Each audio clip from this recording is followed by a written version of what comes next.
Hi hello नमस्कार, मी अश्विनी स्वागत करते तुमचं आपल्या नवीन अशा व्हिडिओ ब्लॉगमध्ये. आता तुम्ही जर इथून मागचे व्हिडिओ पाहिले असतील ना, त्यामध्ये मी भरपूर वेळा म्हणलं आहे की आम्हाला बाहेर जायचं, त्याच्यामुळे तयारी चालू आहे. बाहेर जायचं त्याच्यामुळे आम्हाला पॅकिंग करायची ते करायची. तर आम्ही आज फायनली निघालो आणि कुठे जाणार आहे हे पाहण्यासाठी नक्कीच आपला व्हिडिओ स्किप न करता शेवटपर्यंत नक्कीच बघा. आणि अजूनपर्यंत आपल्या चॅनलला सबस्क्राईब केलं नसेल तर नक्कीच सबस्क्राईब करा. तर आता आमचा प्रवास होता 2 दिवसाचा, पण या 2 दिवसामध्ये ना मी फक्त 6 मिनिटाचा व्हिडिओ केलेला आहे, कारण की कृष्णामुळे मला जास्त व्हिडिओ घेणं झालं नाही. तर चला आम्ही आमच्या प्रवासाला सुरुवात केली. तर हा प्रवास आहे ना 14 तासाचा होता. तर आता गाडीने न जाता आम्ही जाणार होतो ट्रेनने, पण माझ्या माहेराहून मावशीकडे जाण्यासाठी आम्ही गाडीच केली होती. आता गाडीमध्ये CNG भरण्यासाठी थोडा वेळ आम्ही थांबलो आणि त्यानंतरनं परत पुढच्या प्रवासाला सुरुवात केली.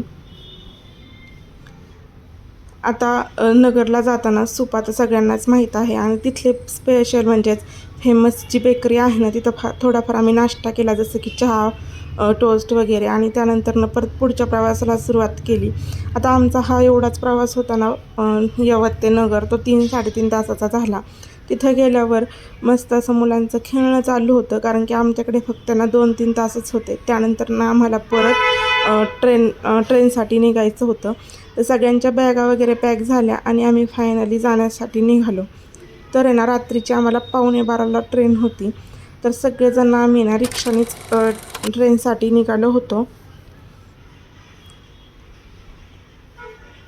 तर आता ही ट्रेन जी आहे ना ती 11:45 म्हणता म्हणता 2-2:30 वाजता आली. तर इतक्या वेळ ना आम्हाला स्टेशनवरच बसावं लागलं.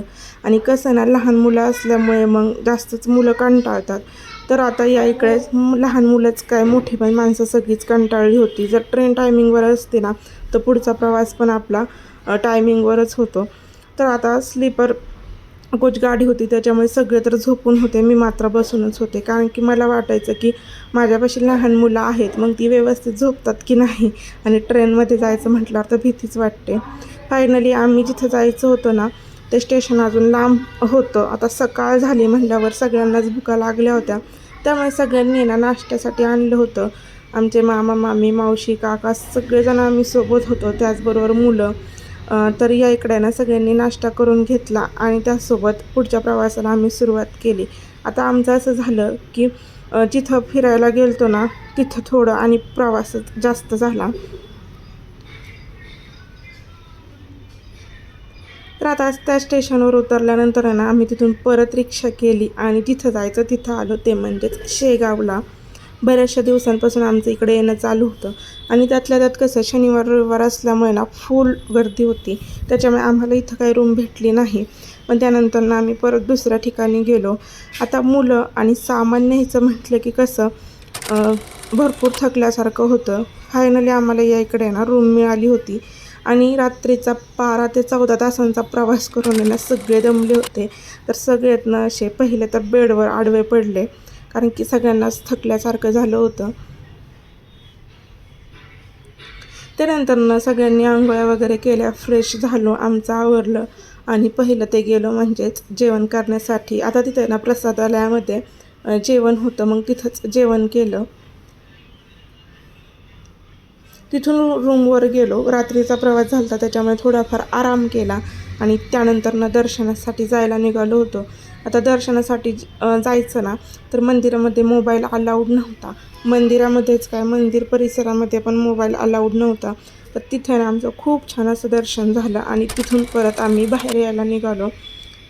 आता बाहेर आलो म्हटल्यावर थोडीफार खरेदी केली आणि गर्दी पण भरपूर होती. लहान मुलांचं रात्र झाली की कसं चिडचिड करतात, त्याच्यामुळे थोडीशी खरेदी केली आणि त्यानंतर पुन्हा प्रवासाला सुरुवात झाली. तर आता तिथे थांबणं कमी आणि प्रवासच जास्त झाला.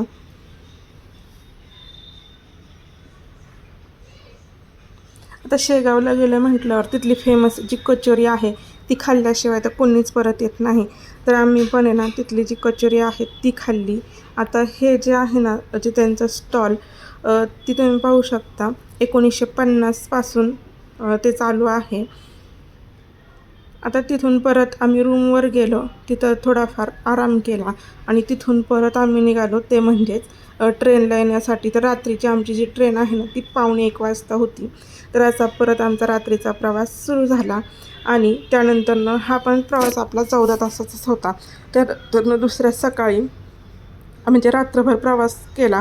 आणि कसं आहे ना, ही जी गाडी होती ना ती बसूनच होती, म्हणजे झोपायला वगैरे सोय नव्हती. त्याच्यामुळे लहान लहान मुलं आहेत ना, त्यांना असंच आम्ही खाली अंथरूण वगैरे नेलं, त्याच्यावरच झोपवलं आणि त्यानंतरनं असा आमचा प्रवास चालू झाला. तर अशा पद्धतीने बघा, आपला छोटासा व्हिडिओ होता. तुम्हाला जर आवडला असेल ना तर नक्कीच आपला चॅनल लाईक करा, शेअर करा आणि हो, सबस्क्राईब करायला मात्र विसरू नका. व्हिडिओ पाहिल्याबद्दल धन्यवाद.